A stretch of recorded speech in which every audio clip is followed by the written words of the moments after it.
Assalamualaikum warahmatullahi wabarakatuh. Selamat datang saya ucapkan kepada seluruh pelajar sekalian pada mata kuliah Partisipasi Politik Masyarakat. Pada sesi kali ini kita akan mengangkat satu tema khusus, yaitu partisipasi politik di era digital. Nah, untuk membuat lebih khusus lagi, pembahasan kali ini kita akan mengangkat terkait dengan bagaimana peran dari media sosial dalam politik. Para pelajar sekalian, jika kita berbicara terkait dengan era digital atau era teknologi informasi, maka kita tidak bisa lepaskan dari satu generasi, yaitu generasi milenial. Itu generasi saya dan generasi Anda semua. Nah, generasi ini, jika kita lihat dari komposisi populasi dunia, adalah generasi yang paling banyak berkontribusi terhadap total populasi, yaitu sebanyak 33,25%. Sedangkan generasi lain, jika kita lihat dari generasi yang paling tua, yaitu generasi baby boomers, dan digabungkan dengan generasi veteran, itu hanya berkontribusi 11,27%. Sementara generasi X, yaitu mungkin orang tua kalian, itu berkontribusi sebesar 25,34%.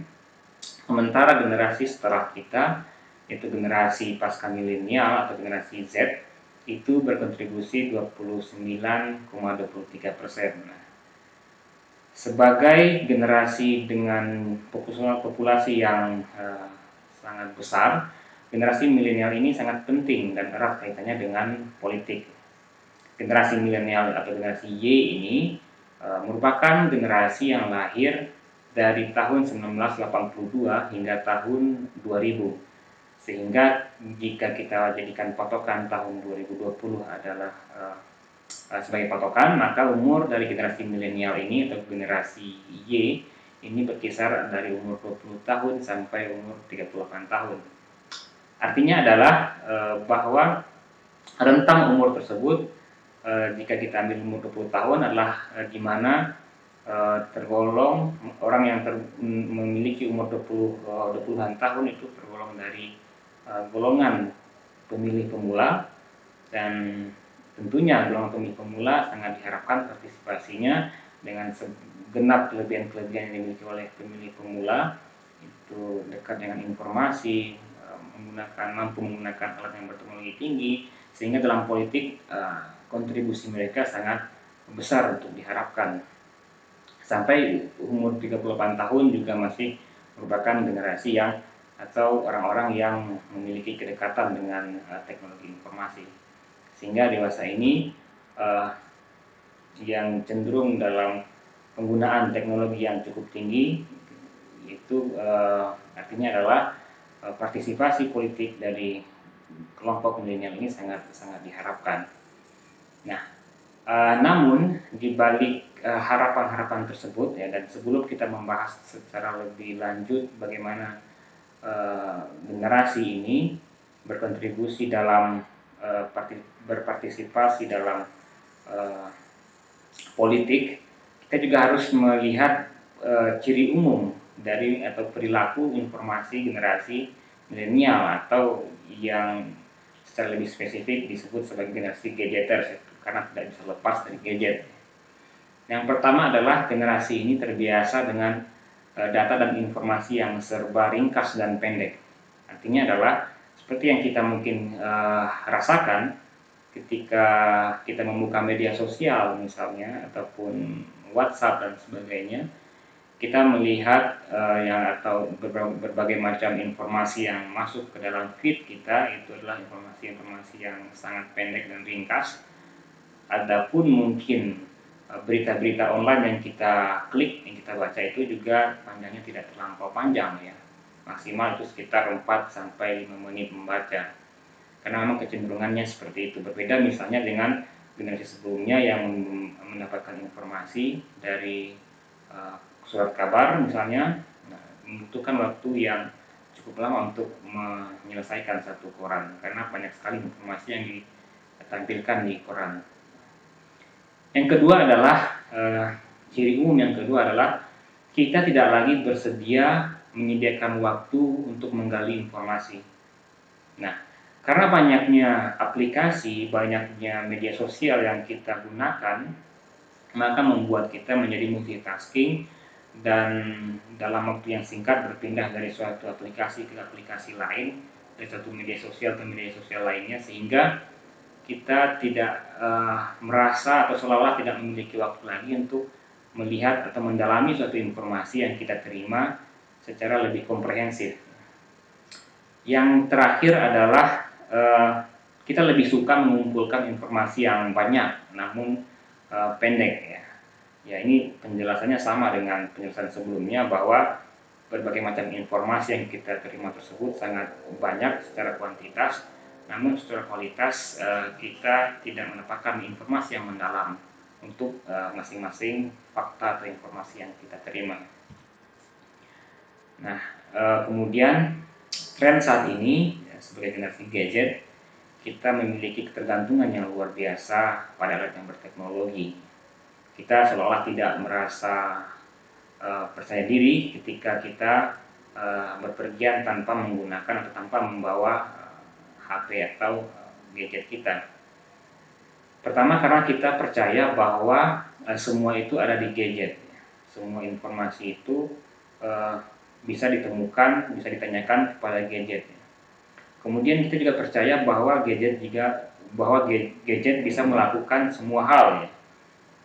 Ditambah dengan perkembangan ponsel pintar yang sangat pesat pada akhir-akhir ini, sehingga semua aktivitas dapat dilakukan dengan menggunakan aplikasi. Jika dahulu untuk men-scan suatu dokumen kita menggunakan scanner khusus, sedangkan kita saat sekarang ini cukup menginstal scan yang gratis, kemudian kita bisa men-scan dokumen dalam biaya yang lebih sedikit dan waktu yang lebih sedikit. Kemudian yang ketiga, nah ini yang paling berbahaya adalah kita percaya bahwa semua yang ada di gadget itu adalah suatu kebenaran. Nah, ini yang paling parah ketika kita tidak memiliki kecerdasan dalam bermedia sosial, ya. Kita menganggap bahwa apa yang kita terima, apa yang terlintas di feed kita itu suatu kebenaran. Kita tidak bisa membedakan mana sumber yang patut dipercaya dan mana sumber yang sering mengeluarkan atau menebarkan berbagai macam isu-isu yang hoax seperti itu. Nah, karena itu tadi kita seolah tidak memiliki waktu yang cukup banyak untuk meng-cross check, sehingga informasi yang kita terima, apalagi yang sesuai dengan belief kita atau kepercayaan kita anggap sebagai suatu kebenaran. Nah, bagaimana perilaku ideal kita sebagai pengguna teknologi informasi? Yang pertama yang dikatakan oleh beberapa ahli ini, bahwa kita harus tetap mempercayai bahwa reading is important. Maksudnya reading di sini adalah membaca sumber-sumber yang lebih valid dan reliable seperti buku, jurnal dan segala macamnya. Tidak ada yang bisa menggantikan membaca buku daripada membaca informasi-informasi yang melintas di media sosial misalnya. Kemudian kita harus menyenangi kita membaca, jadi kita tidak semua informasi itu kita tidak hanya dapatkan, apalagi kita berargumen hanya berdasarkan kepada pendapat-pendapat yang bersumber dari media sosial, apalagi pendapat-pendapat itu tidak dianggap kurang valid dan sebagainya. Kemudian kita harus memiliki konsep diri yang tinggi sebagai seorang pembaca ya. Tidak kita menganggap bahwa membaca itulah satu hal yang sangat penting. Kemudian perilaku ideal kita sebagai manusia ya saat sekarang ini, di mana interaksi verbal itu sangat terbatas, kita lebih banyak berinteraksi secara teks ya, dan secara tidak langsung, maka kita harus menghadirkan suasana rumah yang merangsang secara verbal, di mana interaksi verbal itu tetap berlangsung secara konsisten dan reguler. Nah, itulah perilaku ideal yang harusnya kita tetap pertahankan. Nah, inilah beberapa meme yang cukup lucu tapi cukup menggambarkan bagaimana realita generasi kita sekarang ini. Termasuk di mana ketika kita berolahraga, misalnya melakukan setiap aktivitas, bukannya tujuan utama untuk olahraga itu yang kita ingin dapatkan, tapi adalah suatu pengakuan sosial dengan memposting berbagai macam aktivitas kita itu di media sosial. Nah, jika kita melihat data ini, yaitu data dari penggunaan internet secara global dan penetrasinya, secara umum, ya, total dari pengguna internet aktif itu sebanyak 3,7 juta jiwa, dengan persentasenya sekitar 50% dari total seluruh populasi. Nah, kemudian jika kita bandingkan dengan pengguna internet aktif mobile, itu jumlahnya juga cukup tinggi, yaitu 3,4